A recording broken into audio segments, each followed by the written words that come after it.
Combattantes et combattants, je vous salue et vous réitère toute ma confiance, vous qui n'avez jamais cessé de croire à notre victoire certaine. Il est vrai que la crise de Covid-19 ne nous a pas permis cette fois-ci de célébrer avec faste comme il se doit la naissance de notre parti, raison pour laquelle je vous fais ce message. Au nom de la présidence du parti, je vous remercie de votre dévouement et vous souhaite à tous et à toutes une excellente commémoration de la date de la création historique de notre cher et grand parti. Une date qui, sur le plan de la symbolique, représente les pires moments d'enfantement et c'est dans les conditions extrêmement périlleuses. C'est aussi à cause ou grâce à ce destin exceptionnel que l'UDPS est aujourd'hui une formation politique avec un bagage idéologique, des valeurs éprouvées et un idéal à poursuivre. Voici, il y a déjà 39 ans, jour pour jour, que nos pères fondateurs défièrent un pouvoir fort en créant l'UDPS, alors qu'aucun autre parti ne pouvait exister en dehors du un père. Un immense défi aux conséquences dramatiques et incalculables sur la vie privée de nos pères fondateurs. Ils ont tout connu, une vie de galères familiales et de multiples relégations pour une cause commune et juste. Cependant, très peu de personnes en ont alors saisi la portée et le vrai sens. Dans ces contextes politiquement dangereux et socialement exécrables, il a fallu du caractère, beaucoup de courage et de détermination de la part de nos aînés pour enfin dénoncer les excès et les travers d'un pouvoir autocratique. Je voudrais toutefois rappeler qu'en dehors de nos pères fondateurs, beaucoup d'entre nous ont aussi, dans l'anonymat, consenti d'énormes sacrifices tout au long de cette lutte. Certains ont été portés disparus pour avoir osé parler de l'UDPS. D'autres gardent encore dans leur chair les stigmates des atrocités subies. Cette horreur n'est pas seulement le fait de la Deuxième République.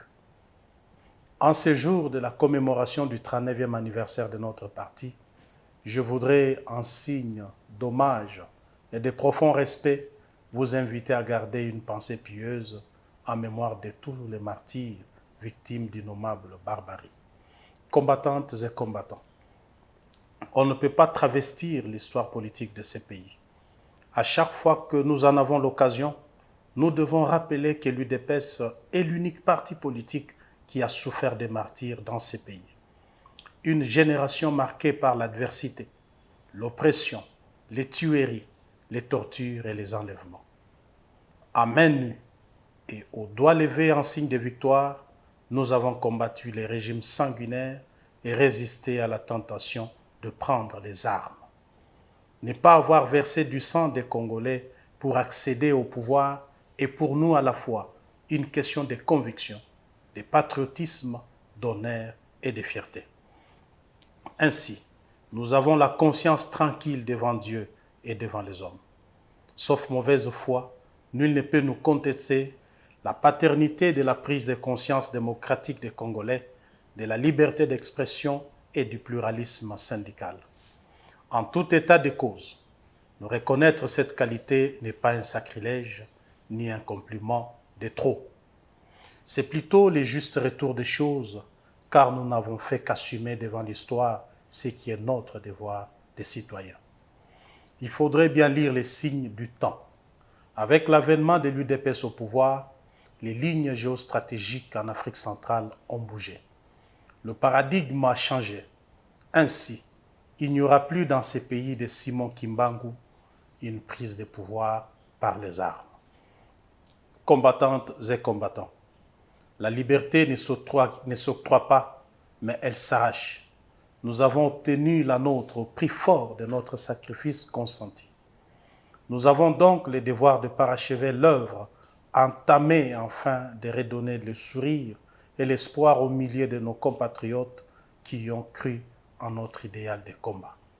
Sans euphorie ni triomphalisme, le moment est venu pour que les choses changent dans ces pays. Que nous puissions nous regarder dans les yeux et nous dire que ce combat en valait la peine. je dois vous avouer qu'à l'approche du 40e anniversaire de l'UDPS, j'éprouve un sentiment d'urgence. L'urgence de se moderniser en tant que parti, de s'adapter aux nouvelles donnes et aussi d'aider les Congolais à goûter à une vie meilleure que celle des galères et des manques. Car manquer de tout dans la vie rend un peuple forcément insensible à sa propre souffrance et l'empêche d'envisager l'avenir avec sérénité. Autant l'UDPS a combattu pendant de longues années plusieurs formes de dictature, autant aujourd'hui notre combat doit évoluer et s'orienter dans la recherche du bien-être au quotidien de notre peuple. Combattantes et combattants, je suis conscient que beaucoup reste à faire pour rencontrer vos préoccupations en rapport avec l'emploi. Je voudrais vous rassurer que cette question est au centre des préoccupations du chef de l'État et que le futur gouvernement mettra tout en œuvre pour appliquer sa vision en la matière, afin que les Congolaises et Congolais que vous êtes retrouvent le chemin du travail. En même temps, le parti ne ménage et ne ménagera aucun effort pour faire le plaidoyer auprès du nouveau gouvernement. Il est important de souligner que la première expérience vécue avec nos ministres n'a pas été très concluante en termes d'emploi au sein des cabinets politiques. L'UDPS étant un parti de masse, cette fois-ci, toutes les dispositions utiles et nécessaires seront prises afin d'éviter que cela ne se reproduise.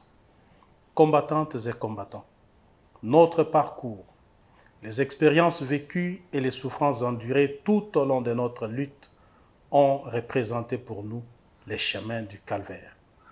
Il serait donc inconcevable et dommage qu'à cause de nos petites querelles intestines, l'on perde ses pouvoirs au terme de notre mandat. Voilà pourquoi chacun de nous, à quelque échelon qu'il soit, doit promouvoir au sein du parti de valeurs telles que la solidarité, l'amour, la tolérance et la paix sans lesquelles l'unité n'est pas possible. Or, sans celle-ci, aucune victoire n'est envisageable. Combattantes et combattants, nous avons enfin le devoir pressant de célébrer aussi votre parcours héroïque. En effet, c'est grâce à votre conscience politique aiguisée que nous avons remporté une grande victoire d'étape. Par votre héroïsme, nous avons sauvé ce pays de la dérive dictatoriale. Vous faites la fierté de tout un peuple, même si la reconnaissance n'est pas toujours de ce monde. Vous êtes le fer de lance d'une jeunesse aguerrie, politiquement et socialement éveillée. À travers votre courage et votre opiniâtreté, vous rappelez au monde l'histoire de l'UDPS. Celle qui s'est écrite dans la douleur et le pleur et qui a forgé le caractère des hommes et des femmes déterminés à changer leur destin, peu importe ce que ça coûte. Cette histoire, c'est notre avantage qu'il faut savoir conserver. C'est aussi notre héritage qu'il faut pouvoir perpétuer. Tout n'est pas parfait, certes, mais il faut reconnaître le bénéfice du chemin parcouru tout en gardant un œil vigilant. Que vive l'Union pour la démocratie et le progrès social, que vive la mémoire de nos pères fondateurs, que vive la mémoire de nos martyrs. Je vous remercie.